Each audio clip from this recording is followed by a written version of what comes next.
Наш эфир продолжает брифинг оперативного штаба по лесопожарной обстановке о ситуации в Мирнинском районе Якутии. Вчера поздно вечером недалеко от села Орлах Мирнинского района в 4 километрах был обнаружен пожар на площади 1 гектар. С утра началось его тушение, однако после обеда в силу сильнейшего ветра, порядка 15-20 метров в секунду, огонь, который был первоначально на площади гектар, он очень быстро разросся до 50 гектар и вышел уже к непосредственной близости к населенному пункту. Было объявлено уже предупреждение о возможности захода огня в населенный пункт.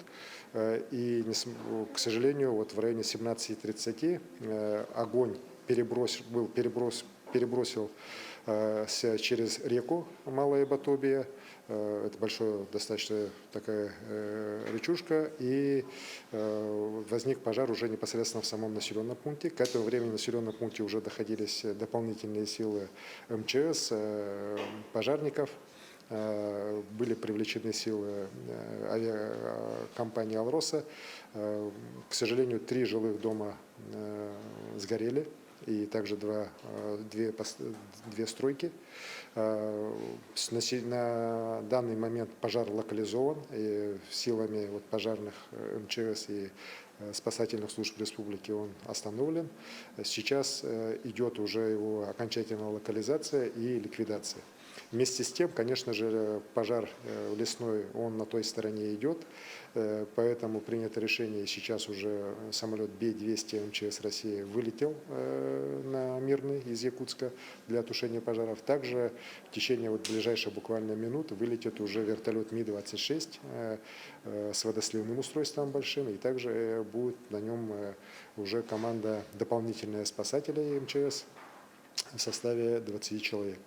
Руководству оперативного штаба на месте поставлена задача сейчас, во-первых, завершить уже эвакуацию детского населения, людей с ограниченными возможностями, пожилого населения, которые изъявят желание выехать из села в город Мирный. В городе Мирном развернут уже пункт временного размещения.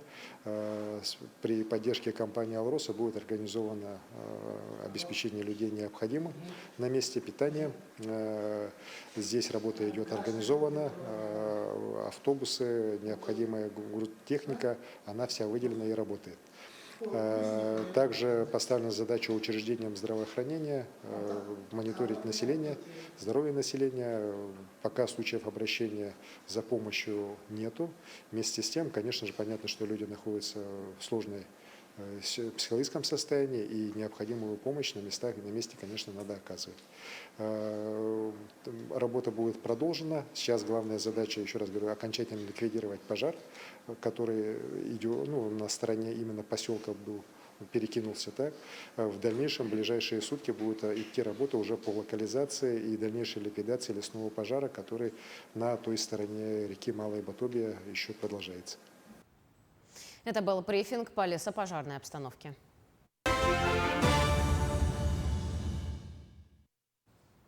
Вы смотрите новости, в студии Валерия Наумова. Здравствуйте. На борьбу с пожаром в населенном пункте в Орлах в Мирнинском районе брошены все силы. В данный момент задействовано более 70 людей. Об этом заявила глава Чионинского наслега Тамара Горохова.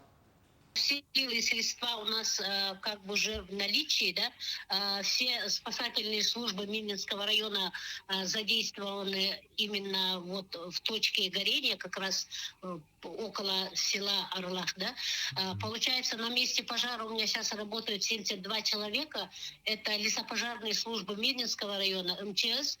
Также у нас есть сотрудники пожарных частей из других районов, Ленский и Сунтарский. На месте пожара у меня сейчас работает техника из Мирного, Светлого, Чернышевского. Также есть водовозные машины, специально Алроса нам отправила, у нас не хватало. И 13 специализированных машин работают.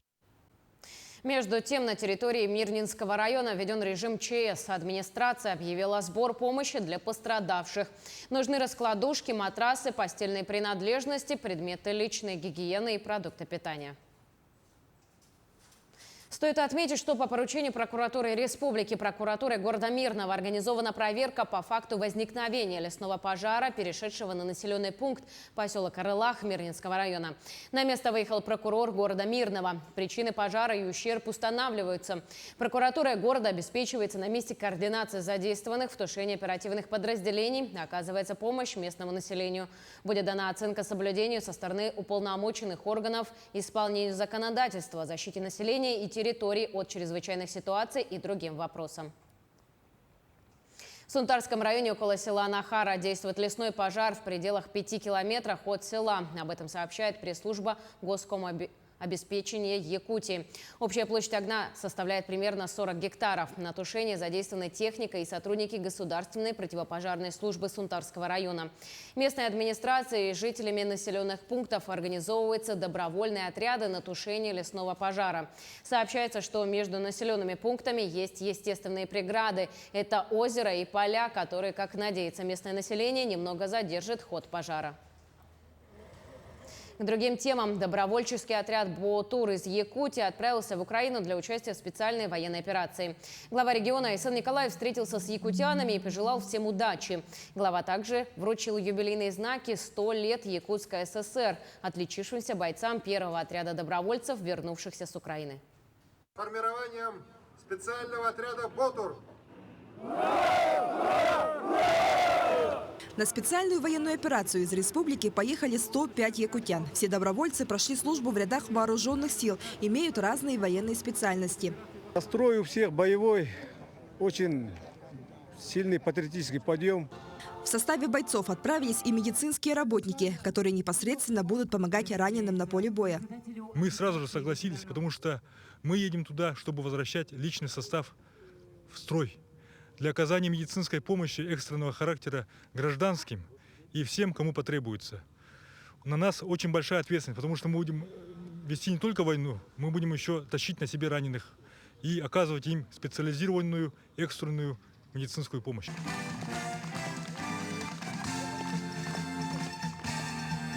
На встрече с добровольцами глава Якутии Айсан Николаев также вручил юбилейные знаки отличившимся бойцам первого отряда «Барс-4», вернувшихся с Украины.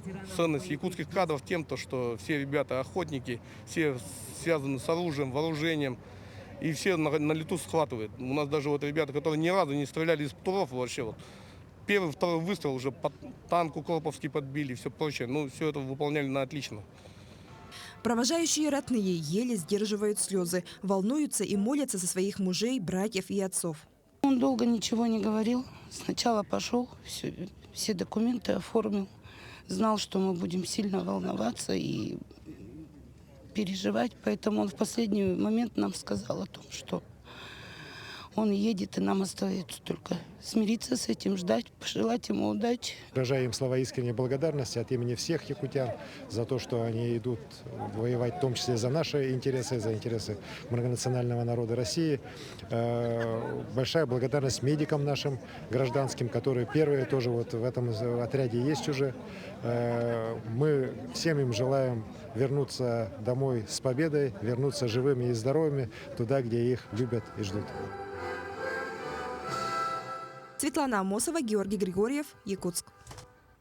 Президент страны принял единственное правильное решение начать СВО. Об этом заявил главный врач якутской офтальмологии Иван Луцкан. Также врач отметил, что задача спецоперации – это минимизировать те риски для нашей страны, которые создавались прозападной коалицией. Кроме того, по словам Ивана Луцкана, санкционное давление никак не повлияет на развитие страны в целом. Так врач высказал надежду на то, что импортозамещение будет способствовать тому, чтобы на рынок приходило здоровое питание, и это, в свою очередь, будет способствовать продолжительности жизни.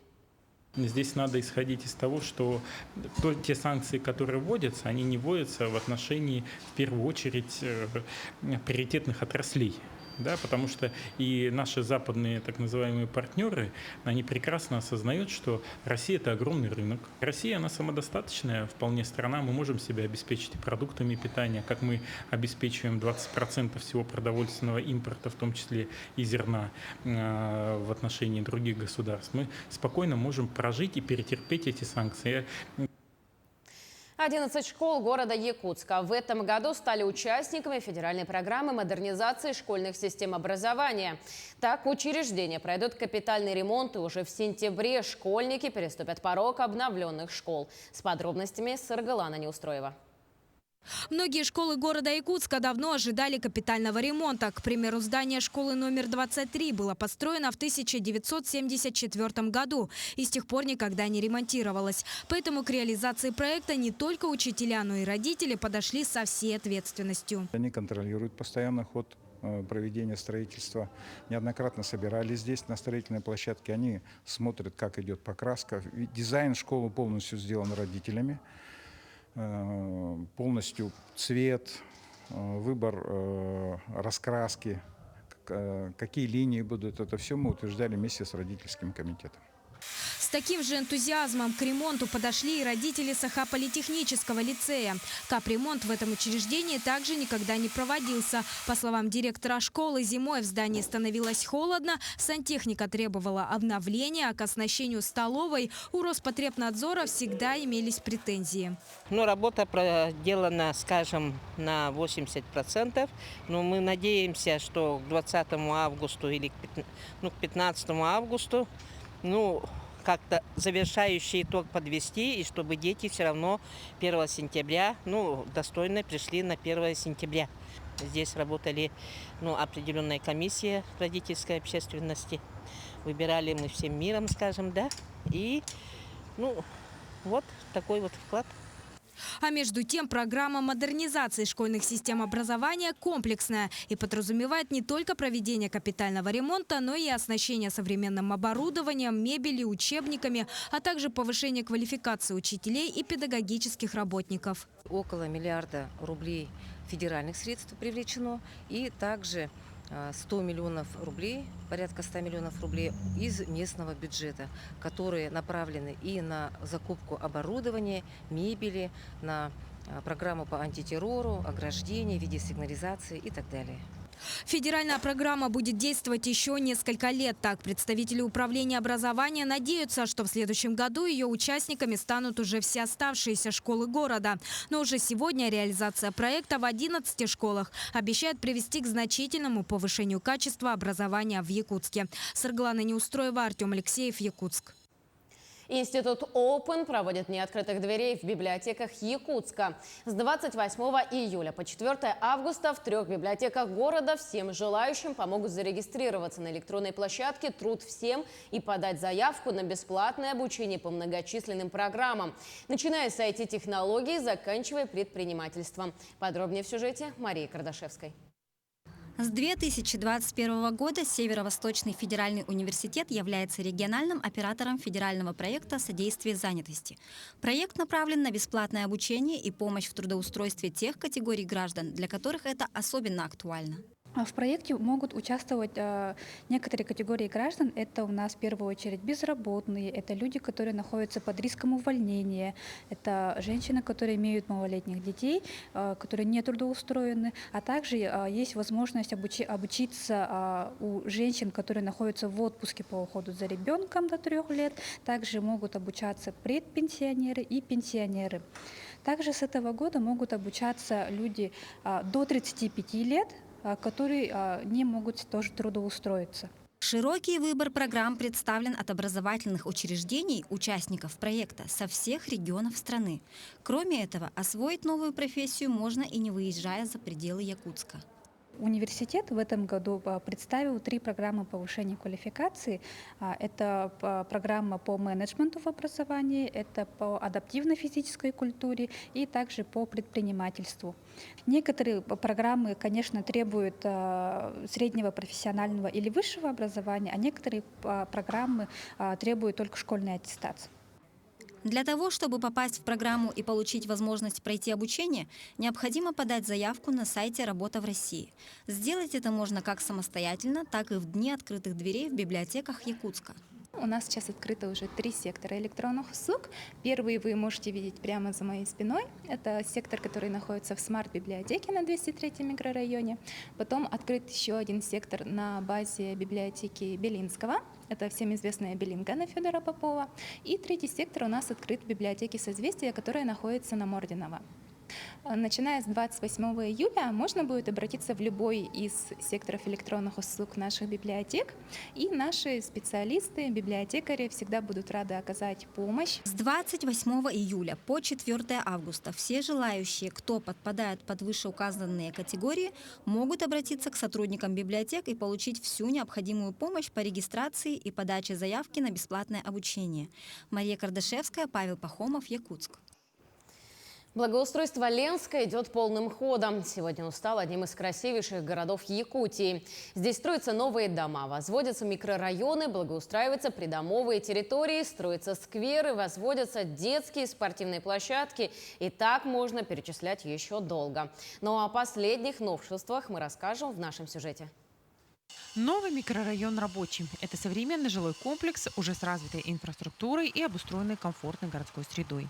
Сегодня у людей запрос на комфортную городскую среду, на комфортные условия проживания. То есть люди хотят ходить по нормальным тротуарам, ездить по нормальным дорогам, иметь во дворе хорошие стоянки, детские площадки, спортивные площадки.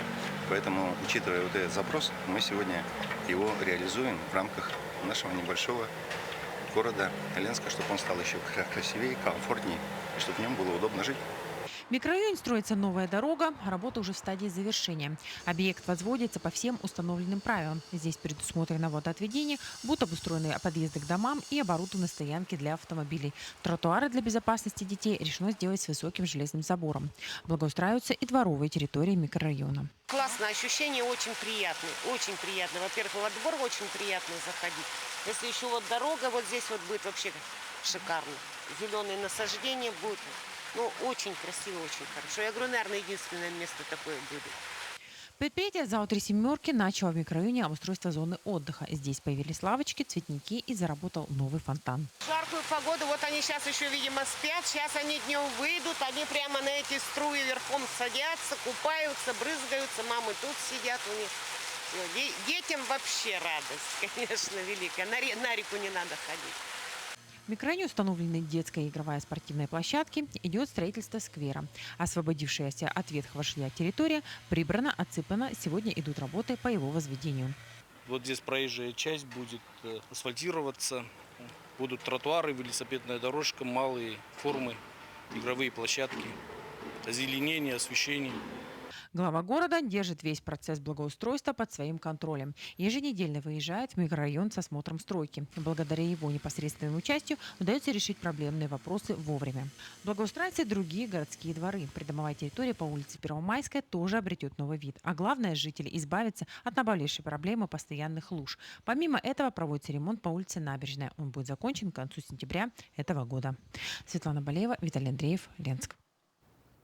Что подразумевает социальный контракт и каковы условия получения мер господдержки? Об этом жителям села Харыстыр Белецкого и Венкийского национального наследия рассказали специалисты управления соцзащиты по Алданскому району. Адресная финансовая помощь может быть направлена на развитие личных подсобных хозяйств и открытие собственного дела. Возможностью заключения социального контракта заинтересовались многие. О лошадях житель села Хатыстыр Белецкого и Венкийского национального наследия Петр Дорохов знает все. Премудрости коневодства он освоил еще в детстве, а последние 20 лет держит собственный табун. Безусловно, животноводство – это колоссальный труд. Впрочем, к сложностям Петр давно привык и не замечает их. С детства у нас лошади были. Я же сам с Верхоянска. Мне нормально пока, по идее. Наряду с огромным вкладом времени и сил коневодство требует финансовых затрат. Расширять хозяйство Петр не планировал, однако задумался над этим в ходе беседы с сотрудником управления соцзащиты по Алданскому району. О мерах государственной поддержки жителям села Хатыстыр рассказала главный специалист Светлана Стрига. Одной из таких мер является заключение социального контракта, направленного на поддержку самозанятости. Конечно, помогла бы, конечно, чтобы там мотокосу купить, там изгородь сделать, чтобы там. Это же все деньги, материал покупать. По социальному контракту гражданам выделяется адресная финансовая помощь. Средства направляются на развитие личного подсобного хозяйства и поддержку предпринимательства. Лена Андросова работает в больнице Нижнего Куранаха. Мама 5 детей признается, что хотела бы серьезно заняться земледелием. Такую возможность, по мнению Лены, она могла бы получить, заключив социальный контракт. Но я хотела бы овощеводством заниматься или пока не знаем. Я сейчас вот с мужем поговорю. Средства, получаемые гражданином по социальному контракту, невозвратные, а одним из основных условий является обязательное предоставление в органы соцзащиты отчетов об освоении выделенных средств. Данная мера господдержки реализуется более 10 лет. Благодаря социальным контрактам собственное дело успешно развили многие жители района. Мы считаем, это очень полезная поддержка со стороны государства. Мы не первый год работаем с управлением социальной защиты по предоставлению этого соцконтракта. Информируем граждан. Специалист управления соцзащиты проинформировала жителей села Хатыстыр и об иных видах государственной поддержки, направленных на преодоление кризисной ситуации. В числе данных мер – денежные выплаты малообеспеченным семьям и помощь гражданам в период трудоустройства. Татьяна Вахнина, Александр Лукин, Алданский район, село Хатыстыр. История одного пенсионера потрясла якутских интернет-пользователей. 27 июля журналисты местного интернет-издания опубликовали статью о Владимире Новаке. Мужчина последние несколько месяцев проживал в машине. Не так давно Владимир потерял зрение, а вместе с ним и работу. На трудную ситуацию пенсионера тут же отреагировал общественник, главный врач Якутской республиканской офтальмологической клинической больницы. Сейчас Владимир Новак находится на стационарном лечении. Однако прогнозы врачей неутешительны. Диагноз – глаукома. Это значит, что восстановить зрение мужчины невозможно. И сейчас главное – сохранить его настоящий уровень. Между тем на проблему откликнулась уполномоченная по правам человека Сардана Гурьева. Ситуация сегодня находится под контролем аппарата омбудсмена. Мы сегодня обратились в адрес Министерства труда и социального развития республики, потому как видим, что гражданин находится в тяжелой жизненной ситуации. И эта ситуация как раз на сегодня требует того, чтобы гражданин не пошел на улицу. Сегодня состоялся выездной прием. Мой выездной прием гражданина, и он в устном разговоре подтвердил, что готов, если ему предложат место в одном из социальных учреждений. К слову говоря, Якутскую республиканскую офтальмологическую клиническую больницу оснастили новым оборудованием. Это лазерный комбайн, который позволяет проводить операции при вторичной катаракте и при глаукомах, а также проводить операции одного дня, когда человек получает медицинскую помощь прямо в кабинете врача. Закупка прошла в рамках реализации программы оказания высокотехнологичной медицинской помощи. Отмечается также, что тот лазер, который был оборудован кабинет до приобретения нового, установят в передвижной офтальмологический комплекс, в связи с чем в скором времени станут возможны выездные диагностические операции в улусах республики. Не всем людям появляется возможность выехать на территорию города Якутска, особенно это отдаленные наши населега, где труднодоступны. Это еще и возраст пациентов очень сильно сказывается, что им достаточно тяжело передвигаться. И помощь будет оказываться уже на месте. Это позволит расширить и спектр возможностей оказания офтальмологической помощи, и снижение количества пациентов с определенной патологией. На стадионе Фетисов-Арена продолжается открытие 7-х спортивных игр «Дети Азии». Участники и гости уже увидели театрализованное представление и одно из главных событий вечера – парад стран-участников. С места события на прямой связи со студией находится наш корреспондент Петр Васильев. Петр, приветствую. Передаю тебе слово. Лера, приветствую. Действительно, буквально в эти минуты завершается самое яркое событие спортивных игр «Дети Азии». Открытие. Здесь, на стадионе Фетисов-Арена, сегодня собралось порядка 7000 человек. Это участники спортивных соревнований, их родители, болельщики, тренера, судьи, официальный состав, ну и, конечно же, делегации с разных стран. Ну, отмечу, что само открытие началось более чем классически, с демонстрации российского флага, ну и российского гимна. Затем продолжился феерический показ от участников из спортивных стран-участниц. Отмечу, что одним из самых запоминающихся был выход нашей делегации, которая на минуточку самая многочисленная сюда. В Владивосток прибыло 120 спортсменов из нашей республики. Ну, помимо тех, кто делает первые шаги в большом спорте, начинающих спортсменов, здесь, конечно же, буквально на каждом шагу присутствуют олимпийские чемпионы, мастодонты, звезды большого спорта. С одним из них нам удалось пообщаться, и вот что он нам рассказал, предлагаю послушать. Что касается нужности, я думаю, здесь наивно было бы сейчас объяснять о первостепенности решения задач по увлечению ребенка тем или иным видом спорта. Не случайно и в указах главы государства, президента нашей страны Владимира Владимировича Путина, это очень четко и категорично прозвучало. Акцент сделать, максимальный акцент на развитие детского, школьного, студенческого спорта. Вот это те позиции, которые, в общем-то, в перспективе должны привести не только к повышению уровня мастерства спортсмена, но и количеству занимающихся, что, я думаю, еще более важно. Здоровое поколение, я думаю, намного важнее, чем даже перспектива, значит, участия в тех или иных международных соревнованиях. Ну, Лера, конечно, не обошлось и без официальных поздравлений. Участников соревнований поздравил вице-премьер России Андрей Чернышенко. Помимо этого, конечно же, представители Российского олимпийского комитета, ну и директор игр «Детиади» Владимир Максимов. Что касается непосредственно творческой части, здесь было яркое театрализованное представление, в которое принимала участие и делегация из нашей республики. Их часть представления касалась столетия нашей республики. Затем произошло торжественное зажжение огня игр «Детиади». Ну и вот в данный момент происходит концерт с участием звезд российской эстрады. Ну, таким образом можно сказать, что новая глава в истории игр «Детиади» официально открыта. А мы, наша съемочная группа нашего телеканала, продолжит следить за всеми спортивными событиями вплоть до их завершения 8 августа. Лера, у меня на этом вся информация. Передаю тебе слово. Петр, спасибо большое за такое исчерпывающее подключение. Благодарю тебя. Но я напомню, что да, действительно, мы будем держать всех наших телезрителей и в курсе, расскажем, что происходит на играх «Дети Азии». Но я напомню, что с нами на прямой связи был наш корреспондент Петр Васильев.